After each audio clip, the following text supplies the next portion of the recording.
one of my sorrows is that the wind keeps blowing out the candles. However, whether the candles stay lit or not, all of who we are is what make this space sacred. Our joys and our sorrows brought together in community. May we bear that in mind as we light our chalice together today.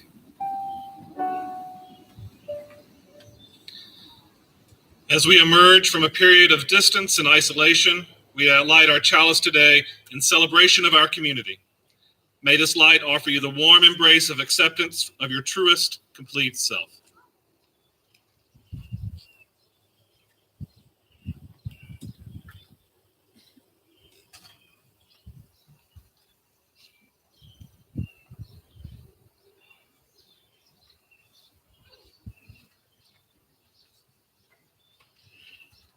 Good morning.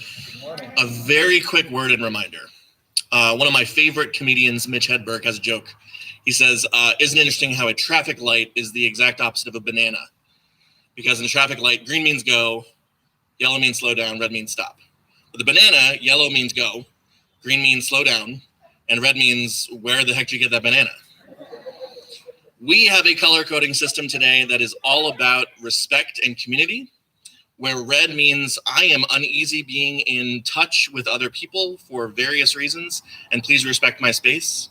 Yellow means please be a little cautious and a little careful around me because I'm okay being with one another, but I'm not quite as comfortable as others. And green means I am ready to be in touch and to be generous with my personal space. This is new for all of us, so let's be as considerate and careful as we can be as we learn how to be with one another again. And with that, I invite you all to greet one another this morning.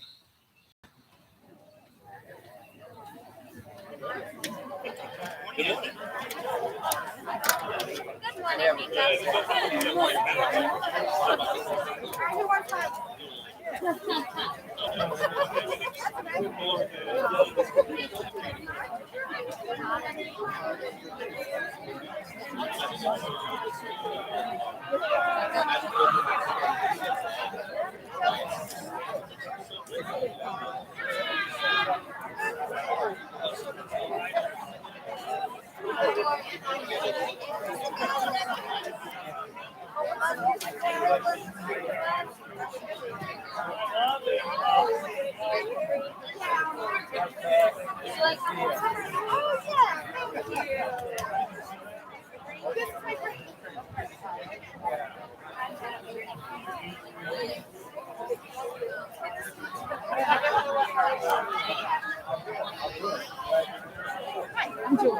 Hi, Sharon.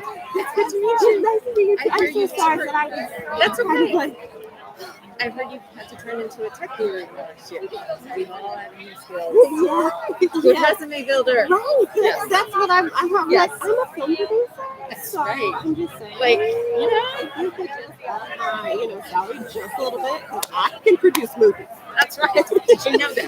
Right. That's great. I mean, thanks for being adaptive.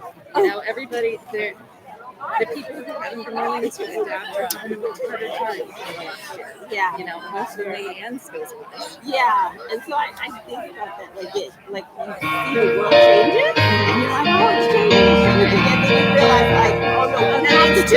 Right, I need to. I have to, otherwise, I'm going to try to get actually, it was finally. Because then, answering this question, I've never done this. What is this? Let me tell you. I'm a millennial. Let me help you. We'll talk to your grandkids. I got you. Hold on. That's great. It's been nice.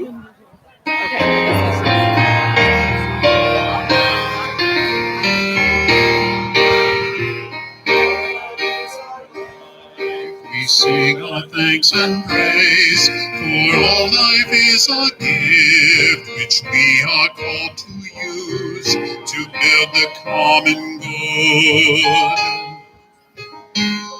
and make our own days glad. For needs which others serve, for services we give, for work and its rewards, for hours of rest and love, we come with praise and thanks. for all that is our life. For sorrow we must bear, for failures, shame, and loss, for each new thing we learn, fearful hours that pass, we come with praise and thanks. For all that is our life, for all that is our life, we sing our thanks. For all life is a gift which we are called to use to build the common good and make our own days glad.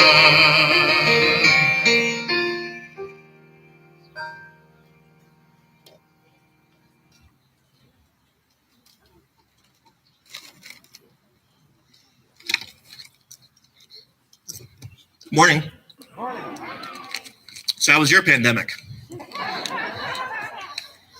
It's so amazing to be back here with all of you. Wonderful. I can't believe that the world is beginning to thaw and we're all coming back into another space again. I've been thinking about all the things I've been missing while I've been in pandemic. And the one I didn't expect is I really miss going to the movies.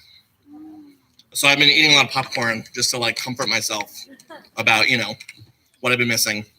And the real problem is, pandemic has been a long thing and of course a long process. But now I'm vaccinated and I'm going into public spaces again, but there aren't any good movies out. And I'm in a situation where I've been waiting for a new Marvel movie for like 2 Januaries. And I have no idea what's going on.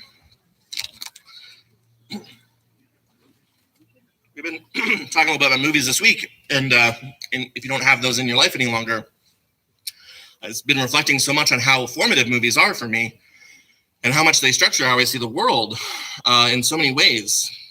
And it's a reminder. I've always thought about how important it is to think about our lives as narratives and as stories. But for me, I realize more and more that like my sense of story is very much tied to the movies. And then I can think about my life very much in this sort of way that, I'm in my own sort of little movie. And in my movie, of course, I'm the protagonist. I'm the main character. All of you would be like supporting parts, like this would be a scene in the movie. Obviously, I have like friends and, close family members. Those are like co-stars. Different people I sort of run into. I think in my case, mine is sort of like an independent feature, maybe a student movie, low budget for sure. But I also realize as I go forward, sometimes in my movie, there's these voices, these like commentators, almost like a narrator, like Morgan Freeman in Shawshank Redemption. Except then I listen even closer, and the voice isn't as nice as Morgan Freeman is. Less like Morgan Freeman and more like, if you remember, the 2 grumpy Muppets from the Muppet Show, Statler and Waldorf. More like that. Or for any sci-fi fans here, just to get the other side, you ever seen Mystery Science Theater 3000? So sometimes my movie, it turns out, has these hecklers, these voices that are telling me about, what I'm. It's a peanut gallery of voices. You find that you have that too? Voices of doubt, voices of self-criticism, voices that undermine your confidence and your sense about who you are. It's amazing how powerful those inner voices can be. And I wish I could say that, there's some easy way to deal with those voices. The fact is they can be some of the harshest, most critical things that we hear about ourselves can actually come from our own inner sense of self. It can take away our focus, can steal our confidence. But this is where life as a movie can become helpful because there's a lesson to learn here, especially as we think about those grumpy old Muppets. And I think it comes from realizing that those Muppets were there, but they never stopped the show from going on. And Kermit the Frog certainly never took them seriously. I, for one, always feel very confident. If I'm emulating Kermit the Frog, I'm doing okay. So perhaps that is the lesson. That is the thing that we can take with us when we confront those inner voices, those loud, critical ones that are telling us about how to live our lives, is that those grumpy Muppets are always going to make their noises. But the thing is, you never have to take them seriously. And also, it is always, always, always okay to just laugh at them. those inner voices. So as we enter into a whole new series of scenes in our own lives here in the summer of 2021, I hope we can all bring a fresh sense of confidence and laughter and a willingness to not let those ideas of doubt and self-criticism get in our way.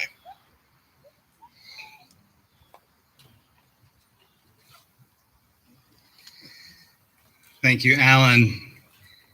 I think my own inner critic sits on my shoulder with a bullhorn sometimes, so I'm going to take that to heart and laugh at it a little more. As we enter into a time of centering, hear these words from Vanessa Southern. So much undone, so much to do, so much to heal in us and in the world. So much to acquire, a meal, a healthy body, a fit one, a lover, a job, a better job, proof we have and are enough, just around the corner of now. And up against it, the reality of all that falls short and the limits of today. We honor the limits. If your body won't do what it used to do, for right now, let it be enough. If your mind won't stop racing, or you just can't think of the word, let it be enough. If you are here today utterly alone and in despair, be all of that here with us. If today you cannot sing because your throat hurts or you don't have the heart for music, be silent. When we take up our offering later and you don't have the money or the heart to give, let the moment pass. The world won't stop spinning on her axis if you don't rise to all occasions today. Love won't cease to flow in your direction. Your heart won't stop beating. All hope won't be lost. You are part of the plan of this world's salvation. Of that I have no doubt. The world needs its oceans of people striving to be good, to carry us to the shores of hope and wash fear from the beachheads and cleanse all wounds so they can heal. But oceans are big, and I am sure that there are parts that don't feel up to the task of the whole some days. Rest if you must then, like the swimmer lying on her back who floats, or the hawk carried on cushions of air. Rest in chairs made to hold weary lives, in space carved out for the doing of nothing much, but being. Perhaps then you will feel in your bones, in your weary heart, the aching, healing sense that this is enough, even this, that we are enough. You are enough. We take a couple of moments for silent reflection.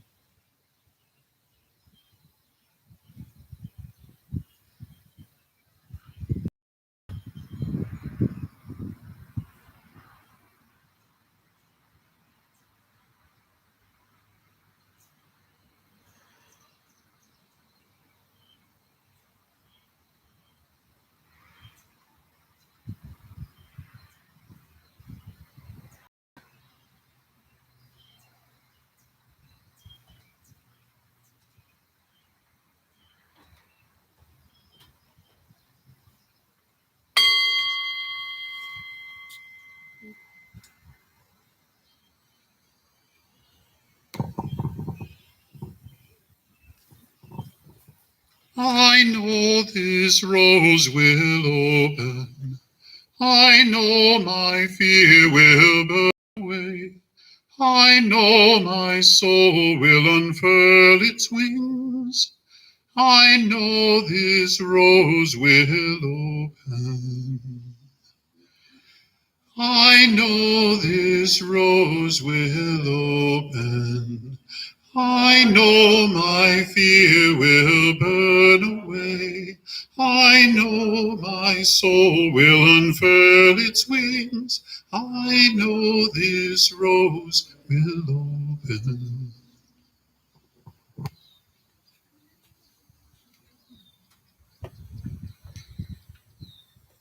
As Unitarian Universalists, we affirm and promote a vision of global community with peace and liberty and justice for every person. That's a big vision. Can you imagine one person standing on a corner with a sign about that incredible vision? Probably wouldn't attract much attention. Or one person calling their representatives and asking them to honor our principle of justice, equity, and compassion. One voice probably wouldn't get a lot of traction. But an entire community of people standing in solidarity, visibly affirming a vision of global community with peace and liberty and justice for every person, that might get some attention. And over 38 communities working in partnership to cast vision for justice, equity, and compassion, that becomes hard not to notice. And that's what UU Justice Ohio accomplishes. They are a statewide justice advocacy organization representing thousands of UUs in over 38 congregations across Ohio. They provide training and assistance to Unitarian Universalists throughout Ohio who are working toward a more just world. And they keep their eyes on both state and national policy, informing Unitarian Universalists how we can get involved and make a difference, equipping and empowering us to do the work required to create that world we envision with peace and liberty and justice for every person. We want to honor that work today and support that vision with an opportunity to practice generosity and help UU Justice Ohio so that they can continue to be effective partners and collaborators with Unitarian Universalist congregations in this state. This morning's offering is devoted to Unitarian Universalist Justice Ohio, and I invite you to partake in the privilege and joy of giving.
Please join with me in our unison reading as we accept these gifts.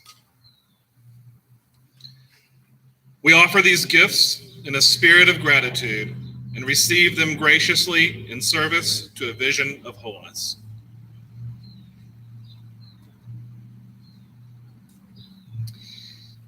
Thomas Merton was an activist and mystic, an American monk in the Christian tradition, and a lot of his words invite us to reflect inwardly instead of continuing to pour our energy outward. I wanted to share something he wrote with you this morning. The truth that many people never understand until it is too late is that the more you try to avoid suffering, the more you suffer, because smaller and more insignificant things begin to torture you in proportion to your fear of being hurt.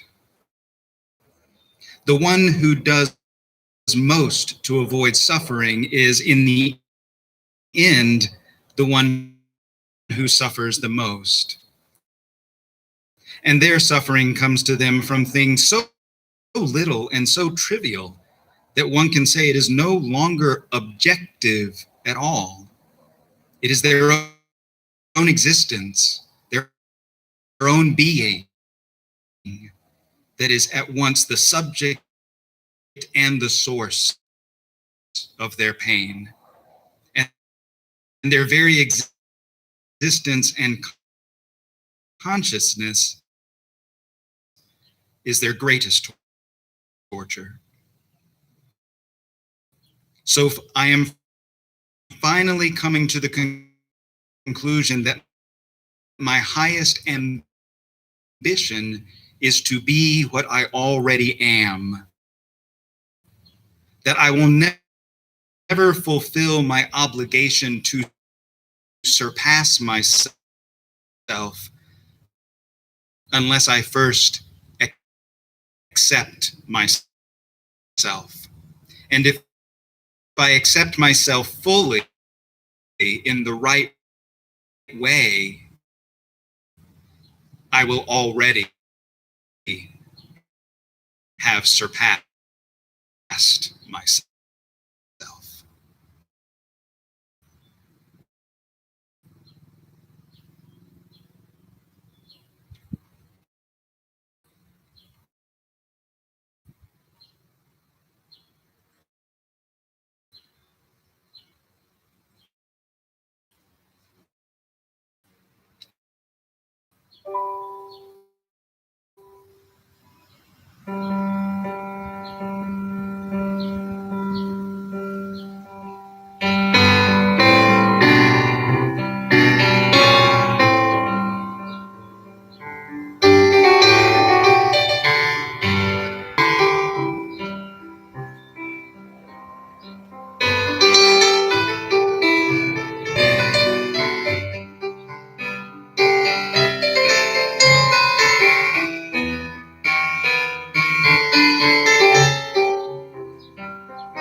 We're doing a lot of experimenting this week, and I appreciate your flexibility with the offering.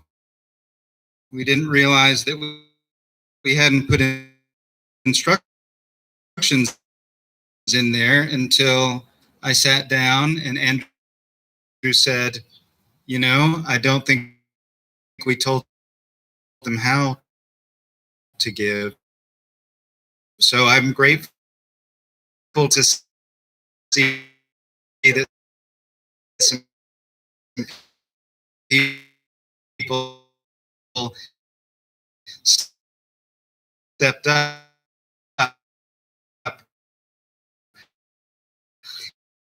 It's a great opportunity for us to ask questions and to wonder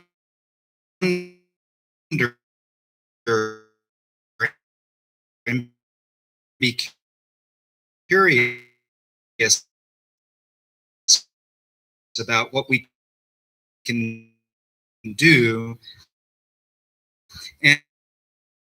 And I got curious about something because some people this week asked what I like to do in my spare time. And I said, well, I like puzzles, not jigsaw puzzles necessarily, but word puzzles and like escape room kinds of puzzles and that sort of thing. But I thought, why don't I like jigsaw puzzles? So since nothing else was happening this morning, I decided I would start trying to put this puzzle together, and I realized what I don't like about jigsaw puzzles, and it's all of the ugly pieces. Like this piece.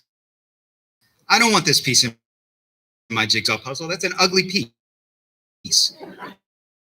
Ugly pieces don't belong in my puzzle. I don't like that. Now, this is a beautiful piece. I like this piece. I love the color of this piece. I like the shape of this piece. I can see exactly where it goes. It fits right there in the picture. But then I come across this ugly piece, and I think I don't want ugly pieces. No ugly pieces in the jigsaw puzzle. Can't do that. And there's so many of them. I mean, this puzzle may be different, but I just don't like ugly pieces. And that's what I don't like about jigsaw puzzles. There's beautiful pieces. There's a lot of beautiful pieces.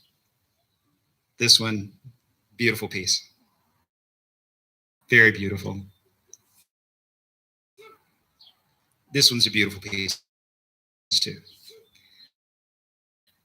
but there are an awful lot of ugly pieces. So I've just been tossing them out because I don't like them. And then I wind up with a problem because I don't know what this is supposed to be a picture of anymore. And I've thrown out so many ugly pieces that I don't get a full, complete picture of what this is supposed to be. And we do that sometimes, I think, in our lives. We want to throw out the ugly pieces. We want to throw out the things that we're embarrassed by or the things that we feel wounded by.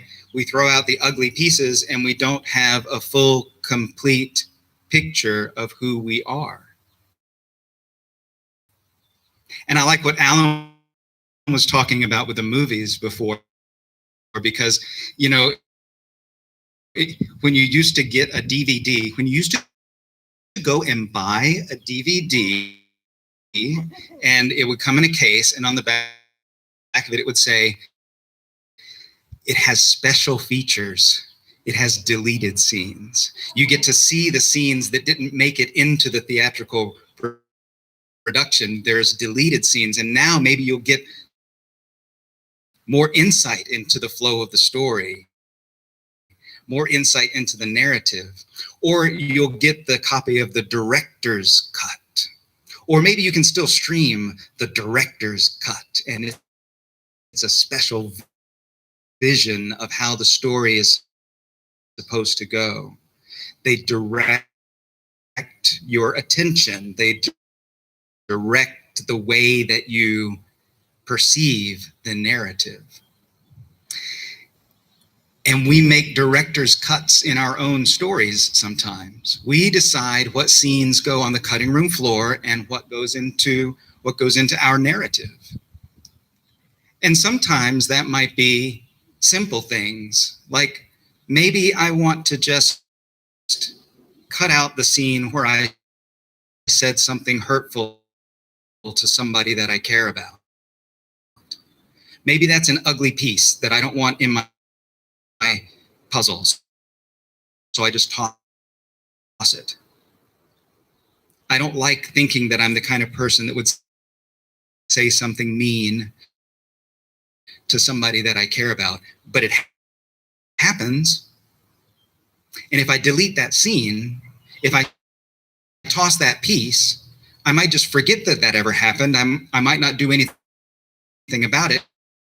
And then the next time I get frustrated, I might say something hurtful to somebody that I care about all over again. But if I keep that scene in, if I keep that piece as part of my puzzle, now I have to pay attention to it. It's a part of the full picture of who I am. And if that's not what I want to be in my relationship with other people, I get to do something about it. I get to fix it. I get to say, okay, I don't like the way that went. That's not who I want to be in my relationships. So what can I do to be better? Or maybe we want to delete some scenes that aren't really about what we want to do better, but it's just something painful to us. A wounding, something that we wish had not happened.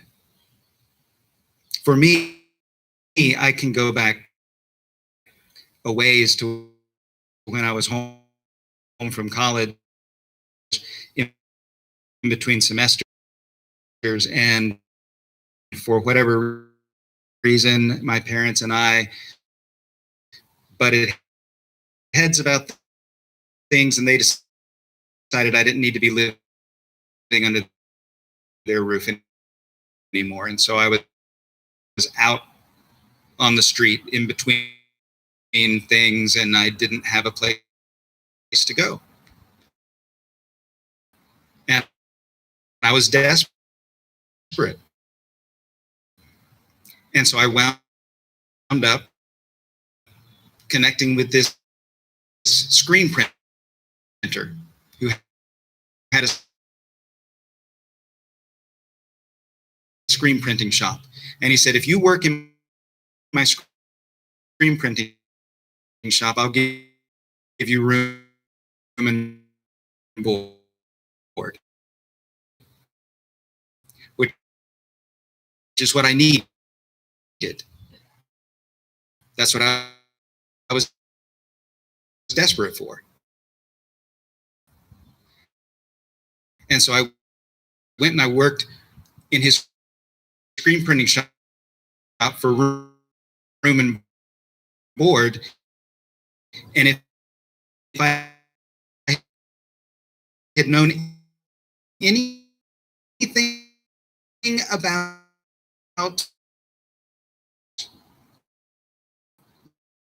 labor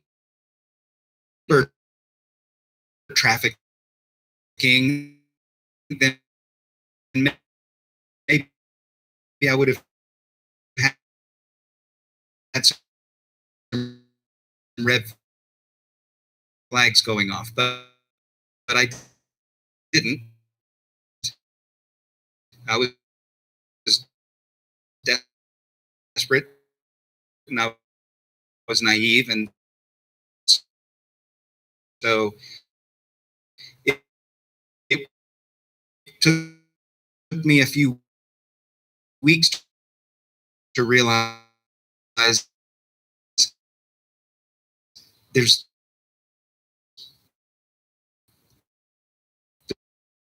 no way out of this situation.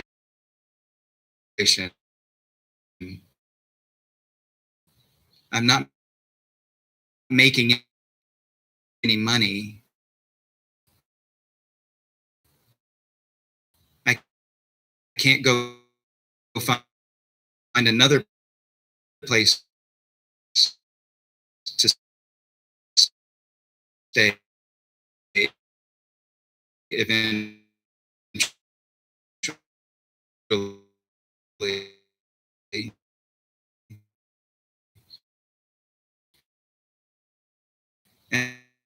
And I can't quit this job because that's how I have a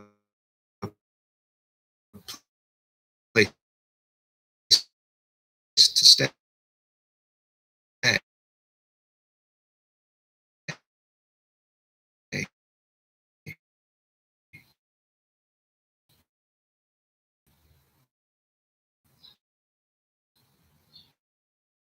And then my grandfather,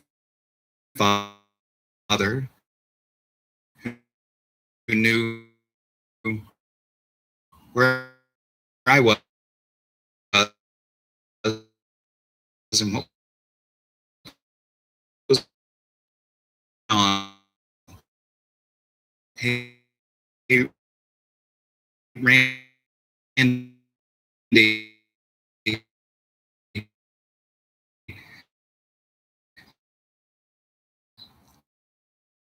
I'm about of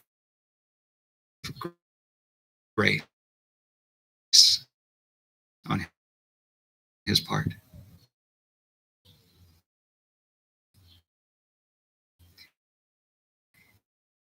And he did it in such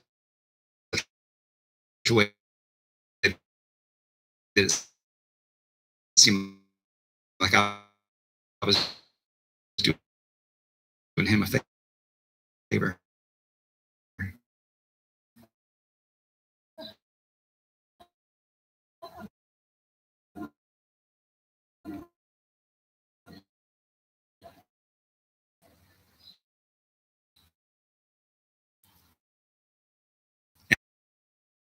And I'm grateful for that, that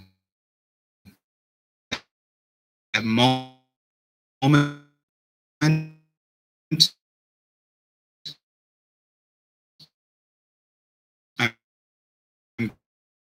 grateful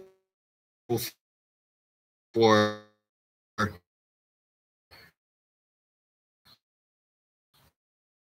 what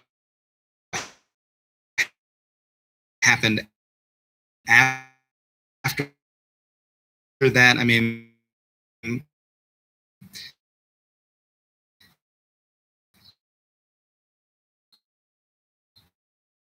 you might say, well, he's family for one another, but I know a lot of people whose family did, did not do that. For I had members of my family that didn't do that for me.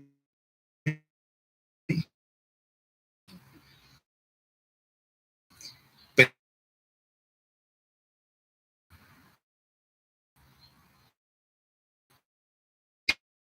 I know